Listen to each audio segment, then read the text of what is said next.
السلام عليكم ورحمة الله تعالى وبركاته. بسم الله الرحمن الرحيم. الحمد لله رب العالمين، والصلاة والسلام على أشرف المرسلين وعلى آله وصحبه الفائزين، أما بعد، فأعوذ بالله من الشيطان الرجيم. بسم الله الرحمن الرحيم. لولا إذ سمعتموه ظن المؤمنون والمؤمنات بأنفسهم خيرا وقالوا هذا إفك مبين. صدق الله مولانا العظيم. لا ترم نفسا بقول أنت جاهله، فالظن شر وفي الأحكام إجحاف. ഏറ്റവും ബഹുമാനാദരവുകൾ നിറഞ്ഞ ഉസ്താദുമാർ, ഇവിടെ ഒരുമിച്ച് കൂടിയിരിക്കുന്ന പ്രിയപ്പെട്ട മുത്തഅല്ലിം സുഹൃത്തുക്കളെ, മീമാസിൻ്റെ വേദിയിൽ തെറ്റിദ്ധാരണകൾക്ക് വഴിവെട്ടാതിരിക്കാമെന്ന വിഷയത്തെ ആസ്പദമാക്കി നിങ്ങളുമായി ഒരല്പസമയം സംവദിക്കാൻ ഞാൻ ആഗ്രഹിക്കുകയാണ്. സർവശക്തനായ അല്ലാഹു തആല തൗഫീഖ് നൽകുമാറാകട്ടെ. ആമീൻ.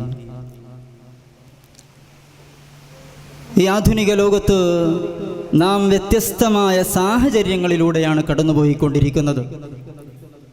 ഒരു ഭാഗത്ത് സ്നേഹവും സന്തോഷവും കളിയാടുമ്പോൾ മറുഭാഗത്ത് വെറുപ്പും വിദ്വേഷവും തെറ്റിദ്ധാരണകളും വർദ്ധിച്ചു വരികയാണ്. പരിശുദ്ധ ഇസ്ലാം നമ്മോട് പഠിപ്പിക്കുന്നത് തന്നെ പരസ്പര വിശ്വാസവും സൗഹാർദ്ദവും നിലനിർത്തുക എന്നതാണ്. അതുകൊണ്ട് തന്നെ ഒരാൾ മറ്റൊരാളെ കാണുമ്പോൾ അവനെ സംശയിക്കാൻ പാടില്ല, അവനെപ്പറ്റി അപവാദം പറയാനോ പാടില്ല. അതല്ലേ അല്ലാഹു സുബ്ഹാനഹു വ തആല പരിശുദ്ധ ഖുർആനിലൂടെ നമ്മെ ഓർമ്മപ്പെടുത്തുന്നത്. യാ അയ്യുഹല്ലദീന ആമനൂ, ഓ സത്യവിശ്വാസികളെ, ഇജ്തനിബൂ കസീറൻ മിനൽ-ളന്നി ഇന്ന ബഅദൽ-ളന്നി ഇസ്ം. നിങ്ങൾ തെറ്റിദ്ധാരണ വെടിയണേ, അത് കുറ്റകരമാണ് മുഅ്മിനേ. അതുകൊണ്ട് തന്നെ ആരെയും തെറ്റിദ്ധരിപ്പിക്കാനോ തെറ്റിദ്ധാരണകൾ ഉണ്ടാകുന്ന സാഹചര്യങ്ങൾ കടിമപ്പെടാനോ പാടുള്ളതല്ല. അതല്ലേ ഹബീബായ നബി സല്ലല്ലാഹു അലൈഹി വസല്ലം തങ്ങൾ നമ്മോട് ഓർമ്മപ്പെടുത്തുന്നത്. ഇത്തഖൂ മവാദിഅത്തുഹം. തെറ്റിദ്ധാരണ വരുന്നതിനെ തൊട്ട് നിങ്ങൾ സൂക്ഷിക്കണേ. മഹാന്മാരുടെ കറാമത്തുകൾ പറയുന്ന വേദികളിൽ ജനങ്ങളെ തെറ്റിദ്ധരിപ്പിക്കാൻ വേണ്ടി ഇല്ലാ കഥകൾ പറഞ്ഞു പ്രചരിപ്പിക്കുന്ന ഒരുപാട് വേദികൾ ഇന്ന് നമുക്ക് കാണാൻ സാധിക്കും. അതേ ഒരുപാട് കള്ളത്വരീഖത്തുകാർ ഇസ്ലാമിൻ്റെ തനതായ ആശയങ്ങളെ വ്യതിചലിപ്പിക്കാൻ വേണ്ടി രംഗപ്രവേശനം നടത്തുന്നുണ്ട്. ഇത്തരം സാഹചര്യങ്ങളിലൊന്നും നാം പെട്ടുപോകാൻ പാടില്ല. അതുകൊണ്ട് തന്നെ എന്തെങ്കിലും വാർത്തകൾ ലഭിച്ചാൽ അതിൻ്റെ സത്യാവസ്ഥ നാം മനസ്സിലാക്കിയിട്ട് പെരുമാറണം. ഇസ്ലാമിക ചരിത്രത്തിലെ ഏറ്റവും വലിയ തെറ്റിദ്ധാരണ നടന്ന മഹദിയായ ആയിഷ ബീവി റളിയല്ലാഹു അൻഹയുടെ മാല കളഞ്ഞുപോയ സംഭവം മഹാനായ ഇമാം ബുഖാരി റളിയല്ലാഹു അൻഹു അടക്കം ഒരുപാട് പണ്ഡിതന്മാർ അവരുടെ കിതാബുകളിൽ രേഖപ്പെടുത്തി വെക്കുന്നതായി നമുക്ക് കാണാം. ഹബീബായ നബി സല്ലല്ലാഹു അലൈഹി വസല്ലമ തങ്ങളും സഹാബത്തും ബനൂ മുസ്തലിഖ് യുദ്ധം കഴിഞ്ഞ് മടങ്ങി വരുമ്പോൾ വിശ്രമിക്കാൻ വേണ്ടി ഒരു സ്ഥലത്തിറങ്ങുകയാണ്. കൂടെ ഒട്ടകത്തിൻ്റെ മേൽ കെട്ടിവെച്ച ഹൂദജിൽ മഹദിയായ ആയിഷ ബീവി റളിയല്ലാഹു അൻഹയും ഇരിക്കുന്നുണ്ട്. മഹദിയായ ആയിഷ ബീവി റളിയല്ലാഹു അൻഹ വിസർജാവശ്യത്തിന് വേണ്ടി ഹൂദജിൽ നിന്നിറങ്ങിപ്പോവുകയാണ്. തിരിച്ചു വരുമ്പോൾ സുബ്ഹാനല്ലാഹ്, മഹദിയുടെ മാല കാണാനില്ല. അവിടെ എങ്ങാനും വീണിട്ടുണ്ടാകുമോ എന്ന് വിചാരിച്ച് മഹദി ആ മാല തപ്പിക്കൊണ്ടിറങ്ങുകയാണ്. ഇതേ സമയം ഹബീബായ നബി സല്ലല്ലാഹു അലൈഹി വസല്ലമ തങ്ങളും സഹാബത്തും മഹദി ആ ഹൂദജിലുണ്ടെന്ന് വിചാരിച്ചുകൊണ്ട് യാത്ര തുടരുകയാണ്.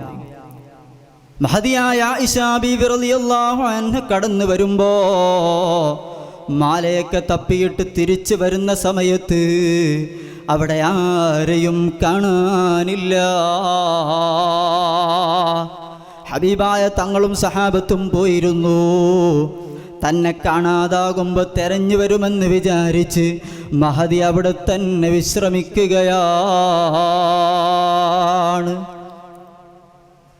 ഒരു അല്പസമയം കഴിഞ്ഞപ്പോ സൈന്യത്തിൻ്റെ പിന്നാലെ മഹാനായ സഫ്വാൻ ഇബ്നുൽ മുഅത്തൽ റളിയല്ലാഹു അൻഹു ചുറ്റുപാടും വീക്ഷിച്ചുകൊണ്ട് ഇങ്ങനെ നടന്നു വരികയാണ്.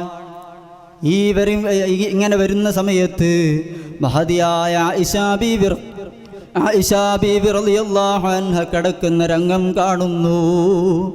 സുബ്ഹാനല്ലാഹ്, മഹാനായ സഫ്വാൻ റളിയല്ലാഹു അൻഹു ആയിഷ ബീവി റളിയല്ലാഹു അൻഹയുടെ അടുക്കലേക്ക് പോകുന്നു.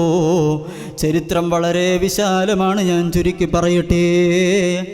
ആയിഷ ബീവി റളിയല്ലാഹു അൻഹയുടെ അടുക്കലേക്ക് പോയിട്ട് മഹദിയെ തൻ്റെ ഒട്ടകപ്പുറത്ത് കയറ്റിയിട്ട് ആ ഒട്ടകത്തെയും തെളിച്ചുകൊണ്ട് നടക്കുകയാണ്.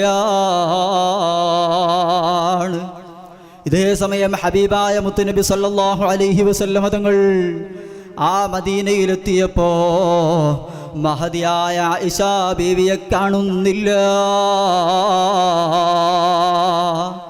എവിടെ പോയതെന്നറിയാതെ വിഷമിച്ചിരിക്കുമ്പോ അതാ വരുന്ന ഒട്ടകപ്പുറത്ത് മഹദിയായ ആയിഷ ബീവി റളിയല്ലാഹു അൻഹ സഫ്വാൻ റളിയല്ലാഹു അൻഹും കൂടെയുണ്ട്.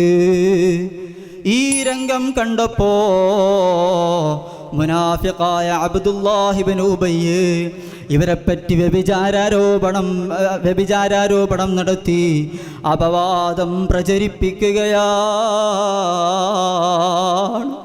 സുബ്ഹാനല്ലാഹ്, ചില സഹാബത്ത് പോലും ഇതിൽ പെട്ടുപോയി. വാർത്ത നാട്ടിലാകെ പരന്നുപോയി.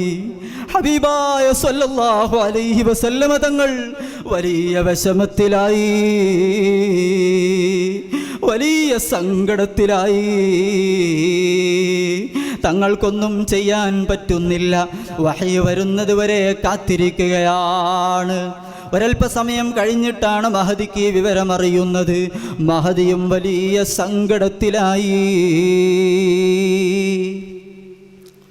അങ്ങനെ ഏതാ ഒരൽപ്പസമയം കഴിഞ്ഞിട്ട് അല്ലാഹു സുബ്ഹാനഹു വ തആല മഹദിയായ ആയിഷ ബീവി റളിയല്ലാഹു അൻഹയുടെ നിരപരാധിത്വം തെളിയിച്ചുകൊണ്ട് ലൗലാ ഇദ് സമിഅതുമൂഹു വന്നൽ മുഅ്മിനൂന വൽ മുഅ്മിനാതു ബി അൻഫുസിഹിം ഖൈറാ വഖാലൂ ഹാദാ ഇഫ്കും മുബീൻ എന്ന് തുടങ്ങുന്ന 10ഓളം ആയത്തുകൾ അല്ലാഹു തആല ഇറക്കി കൊടുക്കുകയാണ്. തൻ്റെ നിരപരാധിത്വം തെളിഞ്ഞപ്പോ മഹദിയായ ആയിഷ ബീവി റളിയല്ലാഹു അൻഹ വലിയ സന്തോഷത്തിലായി.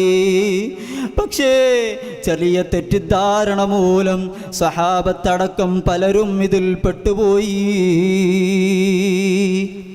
അതുകൊണ്ട് തന്നെ വല്ല വാർത്തകളും കേൾക്കുമ്പോൾ നാം അതിൻ്റെ സത്യാവസ്ഥ എന്താണെന്ന് മനസ്സിലാക്കണം.